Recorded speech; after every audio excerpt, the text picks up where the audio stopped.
This channel does not promote any violent, harmful, or illegal activities. All content provided by this channel is meant for an educational purpose only. আলপিন থেকে আলমারি, একটা মানুষের গোটা দিনে যা যা প্রয়োজন সেই সবটাই কেনার জন্য এখন দেশের প্রায় 90% মানুষ ব্যবহার করেন ইউপিআই পেমেন্ট। পকেট থেকে মোবাইল বের করে স্ক্যান, তারপর সেকেন্ডে পেমেন্ট। নগদের ঝঞ্ঝাই প্রায় শেষ। তবে এই ইউপিআই পেমেন্টে ভারতের সরকার জোর দিলেও এই সেক্টরে গোটাটাই হাতের মুঠোয় বেসরকারি সংস্থাগুলির। নেই কোনো সরকারি অ্যাপ, যা ভাবাচ্ছে কেন্দ্রকে। সংবাদ মাধ্যম ইন্ডিয়া.com-এর একটি প্রতিবেদন অনুসারে ফোনপে, পেটিএম, গুগল পের মতো বেসরকারি সংস্থাগুলিকে টেক্কা দিতে বাজারে আসছে সরকারি ইউপিআই পেমেন্ট মাধ্যম। খুব স্বাভাবিকভাবেই তা আনছে বিএসএনএল। এই সুবাদে বিএসএনএল পে নামে একটি অ্যাপও তৈরি করবে তারা। তাতেই থাকবে ইউপিআই পেমেন্টের ব্যবস্থা।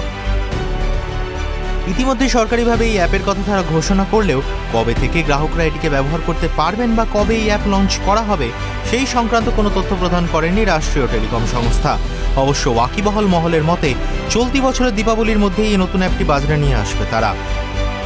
সহজ হবে বিএসএনএল সংক্রান্ত সকল কাজ। এই একটা অ্যাপেই বিএসএনএল এর নানা পরিষেবার সুবিধা পাবেন গ্রাহকরা। আর কেউ যদি গ্রাহক নাও হন তাদের জন্য থাকবে আরও নানা পরিষেবা। একটি অ্যাপেই হবে সমস্ত রকমের অনলাইন লেনদেন সংক্রান্ত কাজ, যা কোথাও গিয়ে ব্যাকফুটে ফেলতে পারে ফোনপে, গুগল পের মতো অ্যাপগুলিকে।